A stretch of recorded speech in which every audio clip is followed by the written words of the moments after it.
നമസ്കാരം. മൈ വേൾഡിലേക്കും ഇന്നത്തെ ടാരോ റീഡിങ്ങിലേക്കും എൻ്റെ എല്ലാ പ്രിയപ്പെട്ട കൂട്ടുകാർക്കും എൻ്റെ വ്യൂവേഴ്സിനും എൻ്റെ പ്രിയപ്പെട്ട മെമ്പേഴ്സിനും സ്വാഗതം. Good morning. എല്ലാവർക്കും നല്ലൊരു ദിവസം ആശംസിക്കുന്നു.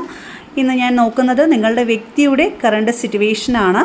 അവരുടെ ഇപ്പോഴത്തെ സാഹചര്യം, ഈ റിലേഷൻഷിപ്പിൽ അവരെന്താണ് ആഗ്രഹിക്കുന്നത്, ഈ റിലേഷൻഷിപ്പിൻ്റെ മുന്നോട്ടുള്ള ഫ്യൂച്ചർ എന്താണ് എന്നുള്ളതാണ് ഞാനിന്ന് നോക്കാൻ പോകുന്നത്. ഇത് തികച്ചും ഒരു ജനറൽ റീഡിംഗ് ആണ്, ജനറൽലെസ് ആണ്, ടൈംലെസ് വീഡിയോയാണ്. നിങ്ങളിത് എപ്പോൾ മുതൽ കാണുന്നുവോ അപ്പോൾ മുതൽ നിങ്ങൾക്കിത് വാലിഡായി തുടങ്ങുന്നതാണ്. ഇതൊരു ജനറൽ റീഡിംഗ് ആണെന്ന് ഞാൻ പറഞ്ഞല്ലോ, അതുകൊണ്ട് എല്ലാവർക്കും കണക്റ്റ് ആവണമെന്നില്ല. ഫോഴ്സ്ഫുള്ളി നിങ്ങൾ വലിച്ചടുപ്പിക്കാനായിട്ട് ശ്രമിക്കരുത്. നിങ്ങളുടെ ലൈഫുമായിട്ട് കണക്റ്റ് ആവുന്ന കാര്യങ്ങൾ മാത്രം നിങ്ങൾ എടുക്കുക, അല്ലാത്ത കാര്യങ്ങൾ നിങ്ങൾ സ്കിപ്പ് ചെയ്ത് കളയുക. ഓക്കെ, വളരെ പീസ്ഫുള്ളായിട്ടൊരു അന്തരീക്ഷത്തിലിരുന്ന് നിങ്ങളെ വ്യക്തിയെ മനസ്സുകൊണ്ട് ആലോചിച്ച് ബ്രീത്ത് ഇൻ ബ്രീത്ത് ഔട്ട് ചെയ്തിട്ട് പോസിറ്റീവ് മൈൻഡോട് കൂടി ഇരുന്ന് വേണം റീഡിങ്ങുമായിട്ട് കണക്റ്റ് ആവാനായിട്ട്. ഓക്കെ, അതേപോലെ എൻ്റെ ചാനൽ റീഡിങ് സപ്പോർട്ട് ചെയ്യുന്നതിനും എന്നെ സ്നേഹിക്കുന്നതിനും ഒരുപാട് നന്ദിയുണ്ട്. നിങ്ങൾക്ക് ചാനൽ ഇഷ്ടമാവുകയാണെങ്കിൽ സബ്സ്ക്രൈബ് ചെയ്യാനും ലൈക്ക് ചെയ്യാനും ഹൈപ്പ് ചെയ്യാനും മറക്കരുത്. അതേപോലെ ചാനലിൽ മെമ്പർഷിപ്പ് ഉണ്ട്. മെമ്പർഷിപ്പ് റീഡിങ് വാട്സപ്പിലൂടെ നിങ്ങൾക്ക് കോൺടാക്റ്റ് ചെയ്ത് എടുക്കാവുന്നതാണ്. ഞാൻ 10 ദിവസം കൂടുമ്പോൾ 2 കാർഡ് റീഡിങ് ഫ്രീ ആയിട്ട് ചെയ്ത് കൊടുക്കുന്നതാണ്. അതെൻ്റെ മെമ്പേഴ്സിന് മാത്രമാണ്. യൂട്യൂബ് ചാനലിലാണ് മെമ്പർഷിപ്പ് എടുക്കാനായിട്ട് നിങ്ങൾക്ക് പറ്റുന്നത്. അതിൽ ജോയിൻ ബട്ടണിൽ പ്രസ് ചെയ്ത് നിങ്ങൾക്ക് ക്യാഷ് അടച്ച് കയറാവുന്നതാണ്. ഓക്കെ, അപ്പോൾ നിങ്ങൾ തന്നെ ഓർത്ത് എന്നെ കോൺടാക്റ്റ് ചെയ്യാവുന്നതാണ്. എൻ്റെ മെമ്പേഴ്സിന് മാത്രമാണ്. അല്ലാത്തവർ പേഴ്സണൽ റീഡിങ്ങിന് വേണ്ടിയിട്ട് ഞാൻ നമ്പർ കൊടുത്തിട്ടുണ്ട്. നിങ്ങൾക്ക് വാട്സപ്പ് വഴി കോൺടാക്റ്റ് ചെയ്യാവുന്നതാണ്. അതല്ലെങ്കിൽ ഇഷ്ടമുള്ള ഒരു റീഡറെ സമീപിക്കാവുന്നതാണ്. പേഴ്സണൽ റീഡിംഗ് എടുക്കുന്നത് വഴി നിങ്ങൾക്കൊരു ക്ലാരിറ്റി ലഭിക്കുകയും ഡിവൈൻ്റെ ഒരു ഗൈഡൻസ് ലഭിക്കുകയും ചെയ്യുന്നതാണ്. ഓക്കെ, അപ്പോൾ നമുക്ക് ലൈക്ക് ചെയ്തിട്ട് റീഡിങ്ങുമായിട്ട് കണക്റ്റ് ആവാം. ഓക്കെ, അപ്പോൾ വളരെ പീസ്ഫുള്ളായിട്ടിരിക്കുക. ഞാൻ കാർഡ്സ് എടുക്കാം. നിങ്ങളെ വ്യക്തിയെ മനസ്സുകൊണ്ട് ആലോചിക്കുക. നിങ്ങളുടെ വ്യക്തിക്ക് നിങ്ങളോടുള്ള കറണ്ട് ഫീലിങ്സ് എന്താണ്? ഇത് ചാരിയറ്റാണ് വന്നേക്കുന്നത്. ചാരിയറ്റ് എന്ന് പറയുമ്പോൾ മേജർ അർക്കാന കാർഡാണ്. അപ്പോൾ ഇത് പറയുന്നത് നിങ്ങൾ ഒരുമിച്ച് പരസ്പര പ്രശ്നങ്ങളെല്ലാം പറഞ്ഞു തീർത്ത് ഒരേ ദിശയിലോട്ട് ദിശാബോധത്തോടു കൂടി സ്ട്രോങ് ആയിട്ട് മുന്നോട്ട് പോകണം എന്ന് തന്നെയാണ് അവരുടെ ആഗ്രഹം. ഉറച്ച തീരുമാനമാണ്. നിങ്ങളുമായിട്ടുള്ളൊരു ദൃഢതയുള്ളൊരു ബന്ധവുമായിട്ട് റിലേഷൻഷിപ്പ് മുന്നോട്ട് കൊണ്ടുപോകണം എന്ന് തന്നെയാണ് അവരുടെ ആഗ്രഹം എന്ന് തന്നെയാണ് എനിക്ക് കാണിക്കുന്നത്. നിങ്ങൾക്ക് അവരോടുള്ള ഫീലിങ്സ് എന്താണ്? തീർച്ചയായിട്ടും എയ്സ് ഓഫ് വാൻഡ്സ് ആണ്. നിങ്ങൾ മനസ്സിൽ എന്തോ ഒരു തീരുമാനമെടുത്ത് ഉറച്ചു വെച്ചേക്കുന്നത് പോലെയാണ് കാണിക്കുന്നത്. എയ്സ് ഓഫ് വാൻഡ്സ് എന്താണെന്ന് നമുക്ക് നോക്കാം. ഓക്കെ, അപ്പോൾ ഈ ഒരു റിലേഷൻഷിപ്പിനകത്ത് നിങ്ങളുടെ വ്യക്തിയുടെ പുറമേ ഉള്ളൊരു ധാരണ, ഒരു മെൻ്റൽ ക്ലാരിറ്റിയോടുകൂടി ചിലപ്പോൾ ഇത്രയും നാളൊരു സ്ട്രക്കായിട്ട് നിൽക്കുന്ന ഒരു സാഹചര്യമാണെന്നുണ്ടെങ്കിൽ തീർച്ചയായും നീതി പുലർത്തി ആക്ഷൻ എടുക്കണം. നിങ്ങൾക്ക് വേണ്ടി ഞാൻ പറഞ്ഞല്ലോ, അവരുടെ കറണ്ട് ഫീലിങ്സ് തന്നെ പരസ്പരം കാര്യങ്ങളെല്ലാം തുറന്ന് സംസാരിച്ച് ഒരുമിച്ച് മുന്നോട്ട് പോകണം എന്ന് തന്നെയാണ് അവരുടെ ഒരു മനസ്സിലുള്ള തീരുമാനം എന്ന് പറയുന്നത്.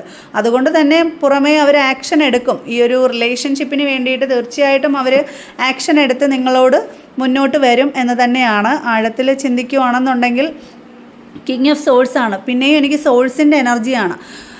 ഈ വ്യക്തിക്ക് എല്ലാത്തിനും ഭയങ്കര സത്യസന്ധത കാണിക്കുന്ന ഒരു വ്യക്തിയാണ്. എന്ന് വെച്ചാൽ എല്ലാ കാര്യങ്ങളും പക്ക കറക്റ്റായിരിക്കണം. അതിനകത്ത് നമ്മൾ ചിലപ്പോൾ ഹൈഡ് ചെയ്യുന്നത് പോലത്തെ സ്വഭാവമോ അല്ലെങ്കിൽ അവരെ മാറ്റി നിർത്തുന്നു എന്നൊക്കെയുള്ളൊരു തോന്നൽ വന്നു കഴിഞ്ഞാൽ ഇവർ തിരിയുമെന്ന് പറഞ്ഞു കഴിഞ്ഞാൽ വൈകാരികമായിട്ട് ഇവർക്ക് കൂടുതൽ ചിലപ്പോൾ സ്നേഹം എക്സ്പ്രസ് ചെയ്യുന്ന ആൾക്കാരായിരിക്കത്തില്ല. സ്നേഹം അവരുടെ മനസ്സിലുണ്ടെങ്കിലും അവർ പുറമേ അതൊന്നും കാണിക്കത്തില്ല. എല്ലാത്തിനും അവർക്ക് പ്രയോറിറ്റി കൊടുക്കണം. നിങ്ങൾ എല്ലാത്തിനും അവർക്കായിരിക്കണം ഫസ്റ്റ് പ്രയോറിറ്റി കൊടുക്കുന്ന രീതിയിൽ നിൽക്കുന്നതാണ് അവരുടെ ഒരു മനസ്സ് ആഴത്തിൽ. ഇല്ലെന്നുണ്ടെങ്കിൽ ഇവർ ആന തിരിയുന്നത് പോലെ തിരിയും. അങ്ങനെ ഒരു ഇച്ചിരി ഹാർഡായിട്ടുള്ള, പക്ഷേ നിങ്ങളോടുള്ള ഒരു ഓവർ പൊസസീവ്നെസ്സും അതിന് കാരണമായേക്കാം. തീർച്ചയായിട്ടും ജെനുവിനായിട്ട് തന്നെയാണ് അവർ സ്നേഹിക്കുന്നത്. അത് ഫസ്റ്റ് ചാരിയറ്റ് വന്നപ്പോൾ തന്നെ എനിക്ക് മനസ്സിലായി. ചിലപ്പോൾ ഇവരുടെ സ്വഭാവ സവിശേഷത ചിലവരെ തെറ്റിദ്ധരിപ്പിച്ചേക്കാം. എന്ന് വെച്ച് കഴിഞ്ഞാൽ ഇവരുടെ ഒരു ക്യാരക്ടർ വെച്ചിട്ട് ചിലപ്പോൾ ഇവർ സ്നേഹം പ്രകടിപ്പിക്കുന്നത് ഇങ്ങനെയൊക്കെയുള്ള രീതികളിലൂടെയാണ്. കൂടുതൽ സ്നേഹം എക്സ്പ്രസ് ചെയ്യാനായിട്ട് ഇവർക്ക് അറിയില്ല. ചിലപ്പം നിങ്ങൾ വിചാരിക്കാം നിങ്ങളോടടുത്തുള്ള ഇഷ്ടക്കേട് കൊണ്ടോ അല്ലെങ്കിൽ വേറെ ഏതെങ്കിലും കാരണങ്ങൾ കൊണ്ടോ ആവാം ഇവർ ഇങ്ങനെയൊക്കെ പെരുമാറുന്നത് എന്നുള്ളതാണ് എനിക്ക് 4 കാർഡ്സ് എടുത്തപ്പോൾ മനസ്സിലാക്കാൻ പറ്റുന്നത്. നമുക്ക് കൂടുതൽ എന്താണെന്ന് നമുക്ക് നോക്കാം. ഓക്കെ, അപ്പം ഈ റിലേഷൻഷിപ്പിൻ്റെ ഫ്യൂച്ചർ എന്താണ് എന്നൊന്ന് നോക്കാൻ നേരത്ത് ഇപ്പോൾ ഇത് ഒരു പരിവർത്തനം, നിങ്ങൾ തമ്മിൽ എന്തൊക്കെയോ ചില പ്രശ്നങ്ങളും തർക്കങ്ങളുമായിട്ട് ഒരുപാട് പെയിൻഫുൾ, വീണ്ടും എനിക്ക് സോൾസിൻ്റെ എനർജിയാണ്. അപ്പോൾ അങ്ങോട്ടും ഇങ്ങോട്ടും ഞാൻ പറഞ്ഞല്ലോ, ഒരാളെ വിശ്വസിക്കാൻ ചിലപ്പോൾ ഒരാൾ തയ്യാറാവില്ല. അത് അവരുടെ ക്യാരക്ടർ ഇങ്ങനെ ആയതിൻ്റെ കൊണ്ടാവാം. എന്നുവെച്ചാൽ ഇവർക്ക് സ്നേഹം പ്രകടിപ്പിക്കാൻ അറിയില്ല, അല്ലെങ്കിൽ ഉള്ളിൽ വെച്ച് പെരുമാറാനാണ് ഇവർ കൂടുതൽ നിൽക്കുന്ന ആൾക്കാരാണ്. അപ്പം നിങ്ങൾ തമ്മിലിപ്പോൾ ഒരു പെയിൻഫുൾ സിറ്റുവേഷനിൽ കൂടിയാണ്, ഈ ഒരു എൻഡിങ്ങിൽ നിൽക്കുന്ന ഒരു സാഹചര്യമായിട്ടാണ് എനിക്ക് കൂടുതലും ഇത് മനസ്സിലാക്കാൻ സാധിക്കുന്നത്. 10 ഓഫ് സോൾസ് ആണ് ഇതെന്ന് പറയുമ്പോൾ ഒരു പരിവർത്തനമാണ്, ഇതിനകത്തൊരു ന്യൂ ബിഗിനിങ് ഉണ്ട്. ഇപ്പോൾ ഈ ഒരു സിറ്റുവേഷൻ ബ്രേക്കപ്പായിട്ട് നിൽക്കുന്ന ഒരു സാഹചര്യമായിട്ടാണ് നിങ്ങളുടെ റിലേഷൻഷിപ്പിൻ്റെ ഈ ഒരു സാഹചര്യം എനിക്ക് മനസ്സിലാക്കാനായിട്ട് സാധിക്കുന്നത്. അപ്പം എന്താണ് ഇതിൻ്റെ തടസ്സം എന്താണ്? അതെ, തടസ്സമായിട്ട് പറഞ്ഞത് ഒരു നീതി പുലർത്തുന്നില്ല, നിങ്ങളോടൊരു നീതി പുലർത്തുന്നില്ല എന്നുള്ളൊരു തോന്നലായിരിക്കാം നിങ്ങളുടെ തടസ്സം. അതായിരിക്കാം നിങ്ങളൊരു തീരുമാനം എടുത്ത് വെച്ചേക്കുന്നത്, എനിക്ക് എൻ്റെ കാര്യം നോക്കി പോകണം, നിങ്ങൾ നിങ്ങളുടെ കാര്യം നോക്കൂ എന്നുള്ളതായിരിക്കാം. നിങ്ങൾ ഉറച്ചൊരു തീരുമാനമൊക്കെ എടുത്ത് ഭയങ്കര ഫയറാണ്, നിങ്ങൾ നല്ല ദേഷ്യത്തിൽ, ഈ ഒരു ഏസ് ഓഫ് വാൺസ് എന്ന് പറയുമ്പോൾ തന്നെ ഫയർ എലമെൻ്റാണ്. അപ്പം ഈ ഒരു തീരുമാനം ദേഷ്യത്തിലായിരിക്കാം നിങ്ങൾ എടുത്ത് വെച്ചേക്കുന്നത്, നിങ്ങളുടെ ഒരു ഫീലിങ്സ് അതാണ്. അപ്പം അവർക്കെന്ന് പറയുമ്പോൾ നിങ്ങളെ ഒരിക്കലും വിട്ട് കളയാനായിട്ട് താല്പര്യമില്ല. ഈ ഒരു റിലേഷൻ നിങ്ങൾ വിട്ടുപോയാലും നിങ്ങളെ അങ്ങനെ പിടിവിടത്തില്ല. ചിലപ്പം നിങ്ങൾ എടുത്തുചാട്ടത്തിന് കൊണ്ടുവന്ന് ഇത് ഒരു വേണ്ട എന്നുള്ളൊരു രീതിയിൽ നിന്നാലും അവർ പിടിവിടാനുള്ള ഒരു സാധ്യത എനിക്ക് കാണിക്കുന്നില്ല. അപ്പോൾ ഇത് എൻഡിങ്ങിലാണ് ഇപ്പോൾ നിൽക്കുന്നത് എന്നുള്ളതാണ്. അപ്പോൾ നിങ്ങളുടെ ഒരു കൺസെപ്റ്റിൽ ഇത് നിങ്ങളോട് നീതി പുലർത്തുന്നില്ല എന്നൊക്കെയുള്ള ഒരു സാഹചര്യമായിട്ടാണ്. അപ്പോൾ മറഞ്ഞു നിൽക്കുന്നത് എന്താണെന്ന് നമുക്ക് നോക്കാം.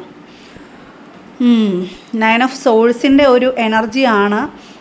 9 ഓഫ് സോൾസ് മറഞ്ഞു നിൽക്കുന്ന സ്വാധീനമായിട്ട് വരുമ്പോൾ ഇതിനകത്തൊരു തേർഡ് പാർട്ടി സിറ്റുവേഷൻ്റെ സാഹചര്യത്തിലാണ് നിങ്ങൾ ക്ലാരിറ്റി, അങ്ങോട്ടും ഇങ്ങോട്ടും ക്ലാരിറ്റി ഇല്ലാത്ത ഒരു സാഹചര്യത്തിൽ നിൽക്കുന്നത്. ഇതിനകത്തൊരു സ്ത്രീ വിഷയമുണ്ട് എന്ന് തന്നെ നമുക്ക് മനസ്സിലാക്കാം. കാരണം 9 ഓഫ് സോൾസിനകത്ത് എനിക്ക് കാണുന്നു ഈ ഒരു കാര്യത്തിലായിരിക്കും അങ്ങോട്ടും ഇങ്ങോട്ടും വാക്ക് തർക്കവും. പക്ഷേ എനിക്കിതിനകത്തുനിന്ന് മനസ്സിലാക്കാൻ, ഇതിനകത്തൊരു തേർഡ് പാർട്ടി സിറ്റുവേഷൻ ഉണ്ട്. അത് ഏത് രീതിയിലാണ് എങ്ങനെയാണെന്നുള്ളത് ഇവർക്ക് ചിലപ്പോൾ നിങ്ങളുടെ കുറേയൊക്കെ തെറ്റിദ്ധാരണയും ആവാം ഈ ഒരു കാര്യത്തിനകത്ത്. കാരണം അവർക്ക് നിങ്ങളോടുള്ള ഫീലിങ്സ് എന്ന് പറയുമ്പോൾ സ്ട്രോങ് ആണ്, ചാരിയറ്റാണ്.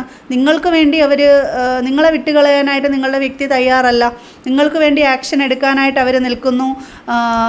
തീർച്ചയായിട്ടും കാര്യങ്ങൾ അങ്ങോട്ടും ഇങ്ങോട്ടും വിശകലനം ചെയ്ത് ഒരേ ദിശയിലോട്ട് തന്നെ പോകാനായിട്ടാണ് നിങ്ങളുടെ വ്യക്തി സ്ട്രോങ് ആയിട്ട് ശ്രമിക്കുന്നത്. പോസിറ്റീവാണ് ഇവിടെ എനിക്ക് നിങ്ങളുടെ വ്യക്തിയുടെ ഫീലിങ്സ് എന്ന് പറയുമ്പോൾ.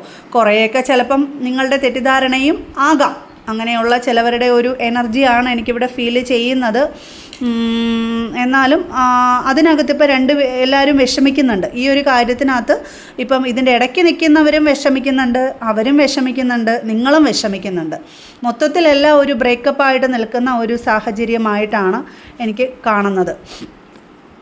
അതെ, ഇതിനകത്ത് ഹൈ പ്രീസ്റ്റേഴ്സ് പറയുന്നതെന്ന് പറഞ്ഞു കഴിഞ്ഞാൽ ഞാൻ പറഞ്ഞല്ലോ, ഇവർ ഓപ്പൺ മൈൻഡഡ് അല്ല. ഒന്നാമത്തെ കാര്യം, ഇവരുടെ നിങ്ങളുടെ വ്യക്തിയുടെ ഒരു സ്വഭാവ സവിശേഷതയാണിത്, ക്യാരക്ടറാണ്. എന്നുവെച്ചാൽ ഇവരുടെ ഉള്ളിൽ ഇരിക്കുന്ന കാര്യങ്ങൾ ചിലപ്പോൾ അത് സത്യസന്ധമാണെങ്കിലും അത് അവർ ഓപ്പണായിട്ട് തുറന്ന് പറയാത്ത ഒരു പ്രകൃതക്കാരാണ് ഇവർ പൊതുവെ. അതാണ് നിങ്ങൾക്ക് ഈ ഒരു സംശയം കൂടുതൽ തോന്നാനായിട്ട് കാരണം. കാരണം ഇവരെ ആരും ഇവർ ഇൻറ്റ്യൂഷൻ വളരെ സ്ട്രോങ് ആയിട്ടുള്ള ഇൻറ്റ്യൂഷൻ പവറുള്ള, എന്നുവെച്ചാൽ ഞാൻ പറഞ്ഞല്ലോ, അതേപോലെ കിങ് ഓഫ് സോൾസ് എന്ന് പറയുമ്പോൾ അനീതി ചെയ്യുന്നവരല്ല, എന്തായാലും നീതിപൂർവം മുന്നോട്ട് പോകുന്നവരാണ്. അതാണ് ഈ ഒരു കിങ് ഓഫ് സോൾസ് വന്നത്.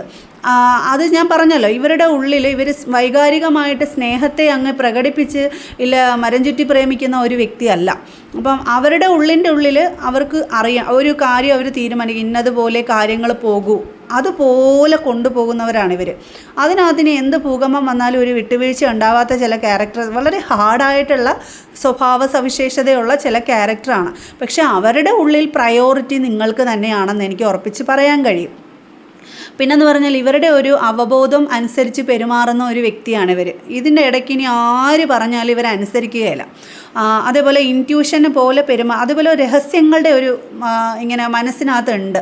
അത് ചിലപ്പോൾ സത്യസന്ധമായിരിക്കാം, അത് പലരെയും അത് തെറ്റിദ്ധരിപ്പിച്ചേക്കാം. സ്ട്രോങ് ആയിട്ട് ഇതിൻ്റെ ഇടയിലൊരു ഒരു തേർഡ് പാർട്ടി സിറ്റുവേഷൻ വന്നതുകൊണ്ട് തന്നെ അത് ചിലപ്പം നിങ്ങൾക്കെതിരാണെന്ന് ചിലപ്പം നിങ്ങളെ തോന്നിപ്പിച്ചേക്കാം. എങ്കിലും എനിക്കിത് മനസ്സിലാക്കാനായിട്ട് സാധിക്കുന്നത് അത് ചിലപ്പം അവരുടെ കണ്ണിൽ അത് നീതിയായിരിക്കാം. അവർ ചെയ്യുന്ന ആ ഒരു കാര്യം അവരുടെ കണ്ണിൽ നീതിയായിരിക്കാം. അതുകൊണ്ടാണ് അവരങ്ങനെ നിൽക്കുന്നത്. നീതിയല്ലാത്തൊരു കാര്യം അവർ ചെയ്യത്തില്ല. പക്ഷേ നിങ്ങളുടെ കണ്ണിൽ അത് നീതികേടായിട്ടാണ് എനിക്കിവിടെ ഫീൽ ചെയ്യുന്നത്. ജസ്റ്റിസ് തടസ്സമായിട്ടാണ് എനിക്ക് ഈ ഒരു കാർഡ് ഇവിടെ കിട്ടിയേക്കുന്നത്. അപ്പോൾ ഇതിൻ്റെ നിങ്ങളുടെ റിലേഷൻഷിപ്പിൻ്റെ തടസ്സമായിട്ട് നിങ്ങളോട് നീതിയില്ല എന്നുള്ളതാണ് നിങ്ങളുടെ ഒരു കൺസെപ്റ്റ്. അതുകൊണ്ട് തന്നെ ആയിരിക്കാം നിങ്ങളൊരു ഉറച്ച തീരുമാനമെടുത്ത് ഇങ്ങനെ നിൽക്കുന്നത്. അതേപോലെ ഇതിനകത്തൊരു ഗൈഡൻസ് എന്നോട് പറയണോ, ഇവർ ഓപ്പൺ മൈൻഡഡ് ആയിട്ട് നിങ്ങളടുത്ത് സംസാരിച്ചാൽ തീരാവുന്ന പ്രശ്നങ്ങളെ നിങ്ങൾക്കിടയിലുള്ളൂ. അതവർ തയ്യാറെടുക്കുന്നുണ്ട് കേട്ടോ. തീർച്ചയായിട്ടും എനിക്കിതിനകത്ത് വായിക്കാൻ പറ്റുന്നത് ബോട്ടമായിട്ട് കിട്ടിയേക്കുന്നത് 3 ഓഫ് പെൻറ്റിക്കിൾസ് ആണ്. അപ്പോൾ എനിക്ക് മനസ്സിലാക്കാൻ സാധിക്കുന്നത് ഇവർക്ക് ഈ തേർഡ് പാർട്ടിയുമായിട്ട് ഒരു ഫിസിക്കൽ റിലേഷനോ മറ്റുള്ള കാര്യങ്ങളോ അല്ല. ഞാൻ പറഞ്ഞല്ലോ, ഇവരുമായിട്ട് എന്തോ സാമ്പത്തിക ഇടപാട് അല്ലെങ്കിൽ കൊടുക്കൽ വാങ്ങലുകൾ എന്തൊക്കെയോ കാര്യങ്ങളാണ് ഇതിൻ്റെ ഇടയിൽ കിടന്ന് കറങ്ങുന്നത്. അല്ലാതെ നിങ്ങൾ ഉദ്ദേശിക്കുന്നത് പോലെ ഈ ഒരു തേർഡ് പാർട്ടി സിറ്റുവേഷനുമായിട്ട് വലിയ ഫിസിക്കൽ റിലേഷനോ അല്ലെങ്കിൽ മറ്റുള്ള ബന്ധങ്ങളോ ഒന്നും അല്ല എന്ന് തന്നെ. കാരണം ഇവരുടെ ഒരു ക്യാരക്ടർ എന്താണെന്നുള്ളത് നിങ്ങൾക്കറിയാം. നിങ്ങളോട് തന്നെ സ്നേഹം പ്രകടിപ്പിക്കാത്ത വ്യക്തി ആണ്. ഒരു ഹാർഡായിട്ടുള്ളൊരു മൈൻഡുള്ള ഒരു വ്യക്തിയാണ് ഇവർ. അതുപോലെ തന്നെ പക്ക ക്ലിയറുമാണെന്നുള്ളതാണ് എനിക്ക് ഈ ഒരു റീഡിങ്ങിലൂടെ എല്ലാം പെർഫെക്റ്റ് ആയിരിക്കണം. ചിലപ്പോൾ ഇവരുടെ നീതി കൊണ്ട് ചിലപ്പോൾ ഇവരെ വല്ലതും സഹായിച്ചിട്ടുണ്ടാവാം. ഇവരുടെ നല്ല മനസ്സും കൊണ്ട് ഇവർ ചിലപ്പോൾ ഇവരെ വല്ലതും സഹായിച്ചിട്ടുണ്ടാവാം. സാമ്പത്തികമായിട്ട് അങ്ങോട്ടോ അല്ലെങ്കിൽ അവരുടെ ഭാഗത്തുനിന്ന് ഇങ്ങോട്ടോ ആയിരിക്കാം ചിലപ്പോൾ ആ ഒരു സഹായം കിട്ടിയേക്കുന്നത്. അത് ഏത് രീതിയിലാണെന്നുള്ളത് നമുക്ക് ഡീറ്റെയിൽ ആയിട്ട് ഒരു റീഡിങ് എടുക്കാം. ഇതെനിക്ക് ഇപ്പോഴത്തെ സിറ്റുവേഷനിൽ എനിക്കിതാണ് മനസ്സിലാക്കാൻ സാധിക്കുന്നത്. 3 ഓഫ് പെൻറ്റിക്കിൾസ് വന്നതുകൊണ്ട് സാമ്പത്തിക കൊടുക്കൽ വാങ്ങലുകൾ എന്തോ ആണ് ഇതിനകത്ത് വന്നേക്കുന്നത്. അതാണ് ഇതിനകത്ത് പ്രശ്നമായിട്ട് വന്നേക്കുന്നത്. ഇപ്പോൾ ഇതിനകത്ത് എനിക്ക് ഇവർ ഈ ഒരു കാര്യത്തിനകത്ത് നല്ല രീതിയിൽ ദേഷ്യക്കാരുമാണ്. ഞാൻ പറഞ്ഞില്ലേ, മാനസികമായിട്ടുള്ള ഒരു സ്നേഹം പ്രകടിപ്പിക്കത്തില്ല. ഒന്ന് പറഞ്ഞ് രണ്ടാമത്തേന് ദേഷ്യവും ഒക്കെയാണ്. അതായിരിക്കാം ചിലപ്പോൾ നിങ്ങളെ ഈ ബന്ധത്തിൽ നിന്ന് സ്റ്റോപ്പായിട്ട് നിർത്തിയേക്കുന്നതെന്ന് എനിക്ക് മനസ്സിലാക്കുന്നു. പക്ഷേ അവരിപ്പോൾ ഒറ്റപ്പെട്ട് നിൽക്കുകയാണ്. ഞാൻ ചെയ്തത് തെറ്റായിപ്പോയി എന്നൊരു തോന്നൽ എന്തായാലും നിങ്ങളുടെ വ്യക്തിക്ക് ഈ ഒരു കാര്യത്തിനകത്തുണ്ട്. അവർ സോൾ സെർച്ചിങ് വളരെ പക്വതയോടുകൂടി ചിന്തിക്കുന്നവരാണ്. അവരങ്ങനെ മണ്ടത്തരം ഒന്നും ചെന്ന് കാണിക്കത്തില്ല. ചിലപ്പോൾ അവരവരെ ധനപരമായിട്ട് ചിലപ്പോൾ എന്തെങ്കിലും ഒരു സാഹചര്യത്തിൽ സഹായിച്ചേക്കാം. അതായിരിക്കാം ഇതിനകത്ത് എനിക്ക് മനസ്സിലാക്കാനായിട്ട് സാധിക്കുന്നത്. ഓക്കെ, അപ്പോൾ ഇതിനകത്ത് ഇവർക്ക് ഖേദമുണ്ട്. കാരണം സ്വന്തം കാൽച്ചുവട്ടിലെ മണ്ണ് കളഞ്ഞുകൊണ്ട് ഉള്ളൊരു നിലനിൽപ്പുണ്ടാക്കാനായിട്ട് പോകുന്നവരല്ല അവർ. അതുകൊണ്ട് ഈ ചെയ്തതിനകത്ത് അവർക്ക് ഖേദമുണ്ട്. ചിലപ്പോൾ നിങ്ങളെ ഹൈഡ് ചെയ്ത് വെച്ചത് കൊണ്ട് ഇത് ചെയ്തതിലും അവർക്ക് ഖേദമുണ്ട്. അതങ്ങനെ വേണ്ടിയിരുന്നില്ല, നിങ്ങളോടും കൂടെ ചർച്ച ചെയ്ത് അത് ചെയ്തായിരുന്നെങ്കിൽ ഇങ്ങനെ വരത്തില്ലായിരുന്നു എന്നുള്ളൊരു ചിന്ത അവരെ അലട്ടുന്നുണ്ട്, ഒറ്റപ്പെടുത്തുന്നുണ്ട്.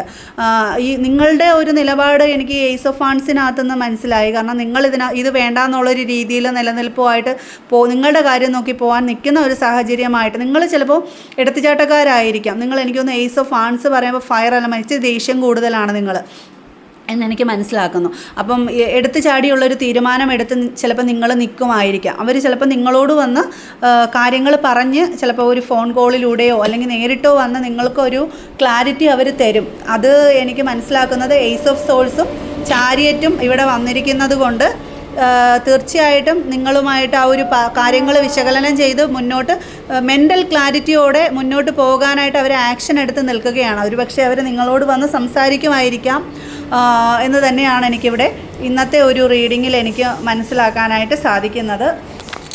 അപ്പോൾ ഇത് എത്ര പേർക്ക് റെസനേറ്റ് ആവും എന്നെനിക്കറിയില്ല. നിങ്ങൾക്ക് കണക്റ്റ് ആവുന്ന കാര്യങ്ങൾ മാത്രം നിങ്ങൾ എടുക്കുക. അല്ലാത്ത കാര്യം അങ്ങനെ ചിലരുടെ തെറ്റിദ്ധാരണ മൂലമോ അല്ലെങ്കിൽ അങ്ങനെ ഒരു തേർഡ് പാർട്ടി ഇതിൻ്റെ ഇടയ്ക്ക് ഉണ്ടെന്ന് തെറ്റിദ്ധരിച്ച് നിങ്ങൾ സ്ട്രോങ് ആയിട്ടുള്ള ഒരു തീരുമാനം എടുത്ത് നിൽക്കുന്ന ചിലവരുടെ ഒരു എനർജി ആയിട്ടാണ് ഇന്ന് ഡിവൈൻ എനിക്ക് കാണിച്ചു തന്നേക്കുന്ന ആ ഒരു കാർഡ്സിലൂടെ എനിക്ക് വായിക്കാനായിട്ട് ഇന്ന് സാധിച്ചത്. അപ്പം നിങ്ങൾ വിചാരിക്കും ഇത് നിങ്ങളുടെ ഫോഴ്സ്ഫുള്ളി ഒന്നും വലിച്ചടുപ്പിക്കരുത്. അങ്ങനെയുള്ള ചിലവരുടെ ഒരു റീഡിംഗ് ആണ്. പോസിറ്റീവായിട്ടുള്ള കാര്യങ്ങൾ എടുക്കുക, നെഗറ്റീവായിട്ടുള്ള കാര്യങ്ങൾ നിങ്ങൾ വിട്ടേക്കുക. അപ്പം ഡിവൈനോട് നന്ദി പറയുക. ഈ ഒരു റീഡിങ് നിങ്ങൾക്ക് മാച്ച് ആവുകയാണെങ്കിൽ കമൻറ്റ് ചെയ്യുക.